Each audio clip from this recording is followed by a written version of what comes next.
ચલો એકરૂપતાની શરતોની વાત કરીએ તો પહેલી જ પૂર્વધારણા 7.1 બાખુબા. બાખુબા એટલે બાજુ ખૂણો બાજુ. તો જો બે ત્રિકોણો માટે આપણે હમણાં વાત કરીએ સંગતતા માટેની, તો બે ત્રિકોણો માટે કોઈ એક ત્રિકોણની બે બાજુ, બે ત્રિકોણ માટે કોઈ એક ત્રિકોણની બે બાજુ અને અંતર્ગત ખૂણો બીજા ત્રિકોણના અનુરૂપ બાજુઓ અને અંતર્ગત ખૂણાઓ સમાન હોય તો તે બે ત્રિકોણ કેવા થાય? એકરૂપ થાય. બાખુબા પૂર્વધારણા છે. અત્યારે પૂર્વધારણા અને સાબિત આપણે કરવાની હોતી નથી. તો શું થઈ પૂર્વધારણા ફરીથી એકવાર? જો બે ત્રિકોણ માટે હું લખું છું, જો બે ત્રિકોણ માટે, કારણ કે આ બાખુબા પૂર્વધારણા બે ત્રિકોણની સરખામણી કરવી પડે, બે ત્રિકોણ લેવા પડે. બે ત્રિકોણ માટે એક ત્રિકોણની બે બાજુ, એક ત્રિકોણની બે બાજુ અને ધ્યાન રાખજો, એક ત્રિકોણની બે બાજુઓ અને અંતર્ગત ખૂણો, અને અંતર્ગત ખૂણો. આપણે એક ત્રિકોણની વાત કરીએ, એક ત્રિકોણની બે બાજુઓ અને અંતર્ગત ખૂણો. હવે બીજા ત્રિકોણની વાત કરીએ, બીજા ત્રિકોણની અનુરૂપ બાજુઓ, બીજા ત્રિકોણની અનુરૂપ બાજુઓ અને અંતર્ગત, એ જ વસ્તુ, અનુરૂપ બાજુઓ અને અંતર્ગત ખૂણો. બરાબર? અંતર્ગત ખૂણાને સમાન હોય, ખૂણાને સમાન હોય તો તે બે ત્રિકોણો એકરૂપ થાય. તો તે બે ત્રિકોણો એકરૂપ થાય. આ તો બાખુબાની શરત હતી, પૂર્વધારણા. પરીક્ષામાં પૂછાય બાખુબાની પૂર્વધારણા, તો તમારા બાખુબાની પૂર્વધારણા આખી તૈયાર કરી લખવી પડે મોટી. કશું અઘરું નથી, સહેલું છે. જો શું લખવાનું? જો બે ત્રિકોણ માટે એક ત્રિકોણની બે બાજુઓ અને અંતર્ગત ખૂણો બીજા ત્રિકોણની અનુરૂપ બાજુઓ અને અંતર્ગત ખૂણાને સમાન હોય તો તે બે ત્રિકોણ એકરૂપ થાય. આ બાખુબા પૂર્વધારણા હતી. હવે આપણે દાખલા બે ઉદાહરણ લઈએ છીએ. બરાબર? અહીં ખાલી બે ત્રિકોણ એકરૂપ માટે હું બતાવી દઉં તમને. દાખલા તરીકે એક ત્રિકોણ, બાખુબા પૂર્વધારણા સમજાવી દઉં. એક આ ત્રિકોણ, આનું નામ આપી દઉં ABC, આનું નામ આપી દઉં PQR. જો AB અને PQ સમાન હોય, જો અનુરૂપ બાજુ કહેવાય, આ AB આ બાજુની બાજુ, આ PQ સમાન હોય. અને દાખલા તરીકે BC અને QR સમાન હોય, BC અને QR. તો જો બે બાજુ અને અંતર્ગત ખૂણો, એટલે આ બે બાજુ વચ્ચેનો ખૂણો કયો? આ બે બાજુનો વચ્ચેનો ખૂણો કયો કહેવાય? તો આ બે બાજુ એનો વચ્ચેનો ખૂણો, એટલે આ બે બાજુઓનો છેદબિંદુ, આ બે બાજુઓ, જે બે બાજુ એકરૂપ છે એનું છેદબિંદુ કયું? આ બાજુ. અને આનું છેદબિંદુ કયું? આ. તો અંતર્ગત ખૂણો આ કહેવાય, વચ્ચેનો. બરાબર? તો એ રીતે આ બે બાજુનું છેદબિંદુ કયું? આ. તો આ બંનેના માપ પણ જો સરખા હોય, એટલે ટપકું કરો એટલે સરખા, તો આ બે ત્રિકોણ કેવા થઈ જાય? એકરૂપ થઈ જાય. તો ABC એકરૂપ ત્રિકોણ ABC, અને આ એકરૂપતાનું ચિહ્ન છે, એકરૂપ ત્રિકોણ PQR. તો આપણે ABC અને ત્રિકોણ PQR આપણને એકરૂપ આમ મળી ગયા. બરાબર? હવે ઉદાહરણ નંબર 1 ચોપડીમાં જો ઉદાહરણ નંબર 1 આકૃતિ 7.8માં OA બરાબર OB અને OD બરાબર OC. તો દર્શાવો કે ત્રિકોણ AOD એકરૂપ ત્રિકોણ BOC અને બે AD સમાંતર BC. બરાબર? હવે આકૃતિ આપણે જોઈએ.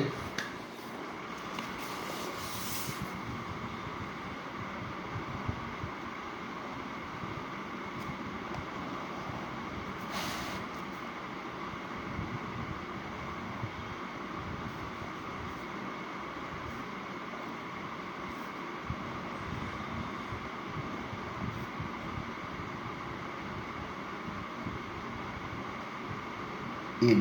બરાબર? આ D છે. ચલો હવે રકમ શું હતું? OA બરાબર OB.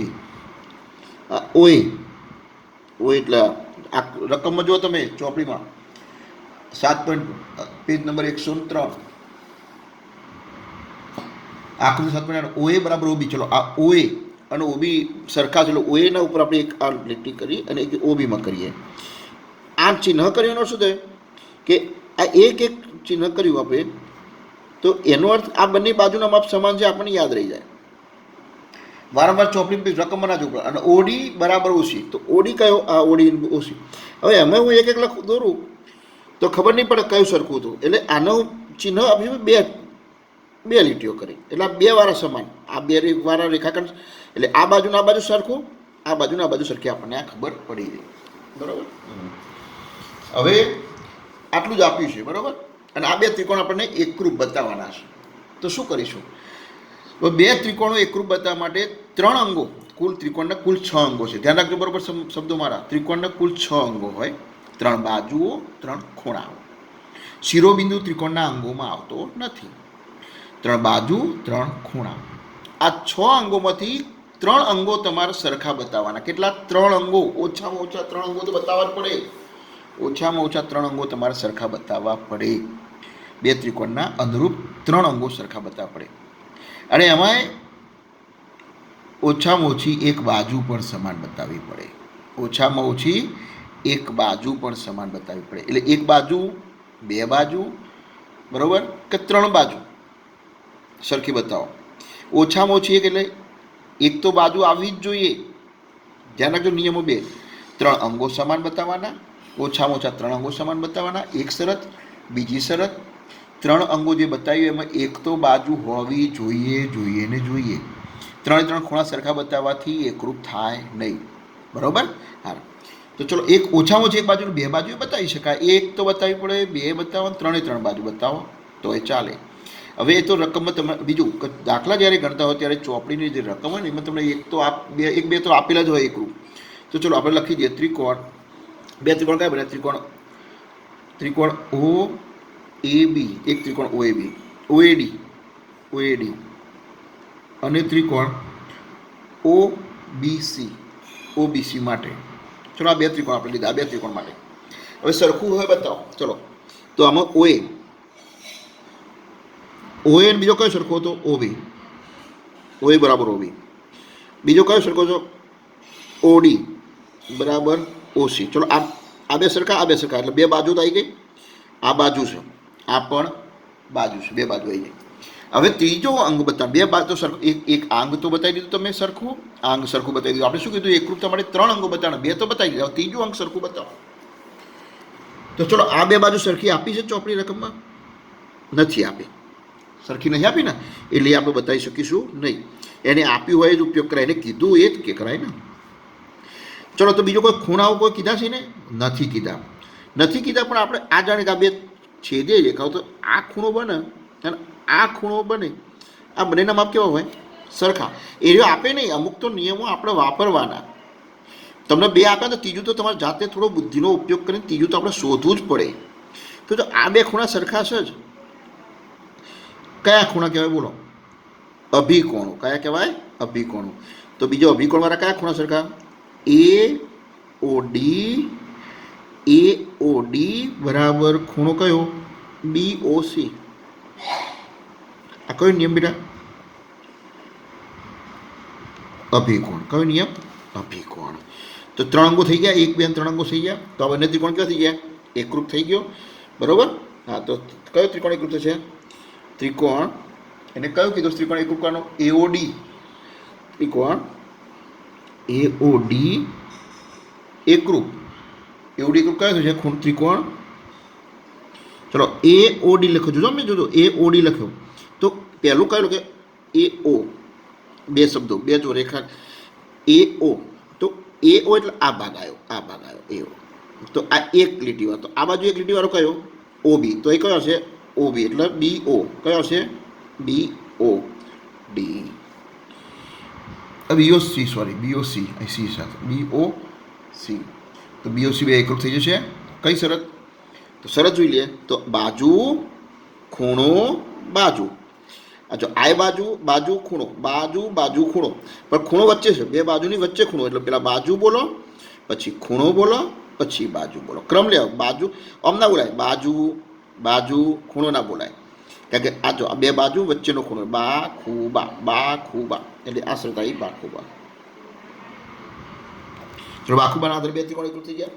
હવે એકરૂપ આપણે શું કીધું? એકરૂપ ક્યારે કહેવાય? એકરૂપ એટલે બધા અંગો, અંદર બધા અંગો સમાન થઈ જાય.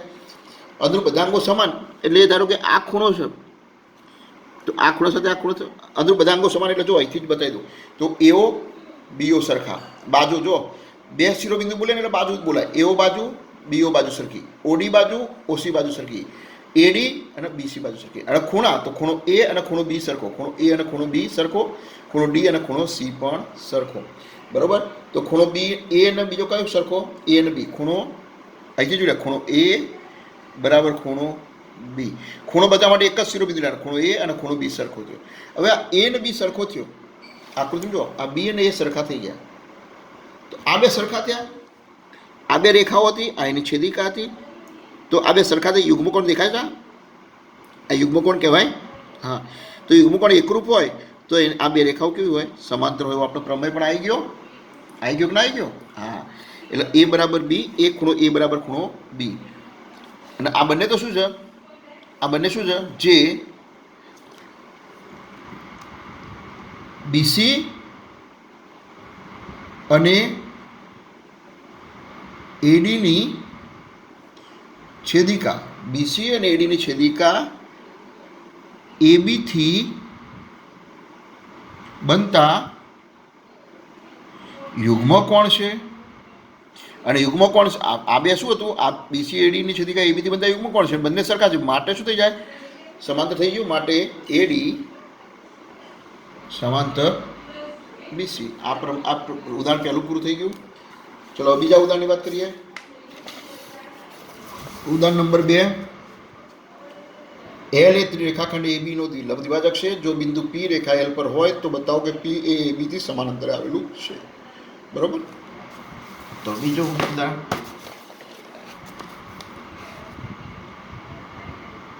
તો પહેલા હું એબી દોરું. ઉદાહરણ નંબર 2. આ એલ લંબ દ્વિભાજક. લંબ દ્વિભાજક એટલે લંબ દ્વિભાજક કોને કહેવાય? પહેલાં એ સમજ પડી જવી જોઈએ. લંબ દ્વિભાજક કે એટલે લંબ એટલે 90નો ખૂણો બનાવે. આ લંબ શબ્દ 90નો ખૂણો બનાવે. અને દ્વિભાજક એટલે આ જે એ આ માપ અને આ માપ બંને સરખું થાય. બરાબર? આને આપણે સી બિંદુ લઈ લઈએ તો એસી અને સીબીનું માપ સરખું થાય આ દ્વિભાજક માટે. બરાબર? હવે આના ઉપર એલ ઉપર એક બિંદુ પી આપણે પસંદ કરી દઈએ અને આ જોડી દઈએ. આનામાં આપી દઈએ પી અને આ જોડી દઈએ. બરાબર? હા, અને આ થોડી રેખા લંબાઈ દઈએ. આ એલ રેખા. હવે ઉદાહરણમાં શું હતું? એલ જો એ રેખા એલ એ એબીનો લંબ દ્વિભાજક છે. રેખા એલ ઉપર બિંદુ પી આવેલું છે અને પીથી એ અને બીના અંતરે, એટલે પી એ અને પીબી માપ કેવા છે? સમાન. એટલે આ બે માપ સમાન આપણે બતાવવાનું છે. આ બે સરખું બતાવવાનું છે, સાબિત કરવાનું છે. એટલે બરાબર, તે આપ્યું નથી. એ આપ્યું નથી એટલે મેં રાઉન્ડ માર્યો છે. બરાબર? આપ્યું નથી, આપણે આ બતાવવાનું છે. ચલો હવે બે ત્રિકોણ બનશે આમાં. બરાબર? હવે લખીએ. એલ શું હતું? એનો દાખલો ગણીએ. એલ લંબ કોનો હતો? એ બી. એલ લંબ એબી છે. બરાબર? એલ લંબ એબી જે એબીને કયા બિંદુમાં છેદે છે? જે એબી પરના, એલ લંબ એબી જે એબી પરના સી બિંદુમાંથી પસાર થાય છે. સી બિંદુમાંથી પસાર થાય છે. હવે લંબ છે એટલે એ માટે એસી બરાબર શું થશે? બીસી. એક તો એસી અને બીસીનું માપ સમાન થઈ જશે. એટલે આને હું આ લખી દઉં. આ બે સરખી બતાવી દીધી. બરાબર? હા. હવે લંબ છે. લંબ માટે ખૂણો એસીપી, એસીપી અને ખૂણો બીસીપી, આ બંનેના માપ કેટલા થશે? 90 થશે. બંનેના માપ કેટલા થશે? 90. બંને સરખા થવાના. બરાબર? લંબ કીધું એટલે 90 થાય બેટા. આ 90 થાય ને આ 90 થાય. હવે ચલો લઈએ બે ત્રિકોણ પસંદ કરીએ. ત્રિકોણ એપીસી. બે ત્રિકોણ કયા દેખાય તમને? એપીસી અને બીપીસી. અને ત્રિકોણ બીપીસી માટે બે ત્રિકોણ મારે એકરૂપ બતાવવા માટે ઓછામાં ઓછા કેટલા અંગો સરખા બતાવવા પડે? ઓછામાં ઓછા કેટલા અંગો સમાન બતાવવા પડે? આ મગજ મારું ફિટ કરી દેવાનું. ઓછામાં ઓછા 3 અંગો સમાન બતાવવા પડે. 3માં એક તો ઓછામાં ઓછી બાજુ હોવી જોઈએ. ઓછામાં ઓછી એક બાજુ તો સમાન હોવી જોઈએ. હવે ચલો 3 અંગો એકરૂપ બતાવીએ. તો એક તો જો તમને એસી અને બીસી સમાન છે, ફાઇનલ થઈ ગયું, કારણ કે લંબી બાજુ હતો એટલે પહેલી શરત એસી બરાબર સીબી, આ તમને મળી ગયો, આ એક બરાબર. બીજું, આ બંને ખૂણા પણ સમાન છે 90-90ના, એટલે ખૂણો એસીપી, ખૂણો એસીપી બરાબર ખૂણો કયો લઈશું, બીસીપી. તો બે અંગો આવી ગયા, આ બાજુ આવી, આ ખૂણો, બાજુ ખૂણો મળી ગયો. હજુ ત્રીજું અંગ આપણે બતાવીએ. તો ત્રીજું અંગ તમે જુઓ તો આ બે ત્રિકોણ તમે લો તો આ ત્રિકોણમાં આ કોમન બાજુ આવી, બંને સમાન છે બરાબર. એપીસીમાં આ પીસી બાજુ કહેવાય, એપીસીમાં પીસી બાજુ આવે અને પીસીબીમાં આ પીસી બાજુ આવે. તો બીજી બાજુ કોમન કઈ પીસી બરાબર પીસી. જો આ બે ત્રિકોણો જોઈન્ટ હોય ને, જોઈન્ટ કોઈ એક બાજુથી, કોઈ એક બાજુ જોઈન્ટ હોય ત્યારે જે વચ્ચે જે બાજુ હોય ને કોમન બાજુ, એ કોમન બાજુ સરખી જ હોય, લઈ જ લેવાની. તો પીસી બરાબર પીસી. તો ત્રણ અંગો થઈ ગયા, બાજુ, ખૂણો અને બાજુ. હવે જોઈ લઈએ આ બાજુ, બાજુ બાજુ સરખી, ખૂણો ખૂણો સરખો અને આ બાજુ સરખી. તો બાખુબાના અંદર બે ત્રિકોણ કયા થઈ ગયા, એક. એટલે કઈ શરત લખીશું, માટે ત્રિકોણ એસીપી એકરૂપ. જો અહીંથી લીધું એસીપી એકરૂપ બીસીપી ત્રિકોણ બીસીપી. કઈ શરત, બાખુબાના અંદર બે ત્રિકોણ એકરૂપ થઈ ગયા. અને બે ત્રિકોણ એકરૂપ થાય તો અંદરું બધા અંગો પણ કેવા થાય, અંદરૂપ અંગો સરખા થાય. તો અહીંથી આ એ ને પી લો, પહેલું ત્રીજું શિરોબિંદુ, પહેલું એપી, તો એપી સાથે કયું અંક સરખું થાય, એપી સાથે કયું અંક પીબી થાય બરાબર. માટે એપી પહેલું ત્રીજું, તો બી ને પી એટલે પીબી, એપી ને પીબી, આ બે સરખા થઈ ગયા. આનો અર્થ શું થયો, ચલો એપી ને પીબી સરખા થયા, એનો અર્થ પી બિંદુ એ ને બીથી કેવા અંતરે છે, માટે લખી દે, માટે પી એ અને બીથી સમાન, એ અને બીથી સમાન અંતરે આવેલું છે. એટલે એ આ દાખલો બીજો પણ આપણો પૂરો થઈ ગયો. એટલે બંને ઉદાહરણ આપણા પૂરા થઈ ગયા બરાબર. હવે બીજી શરતો બધી આવશે એકરૂપતાની, એ આપણે આવતી વખતે ખૂબ આખું લઈશું બરાબર. ઓકે.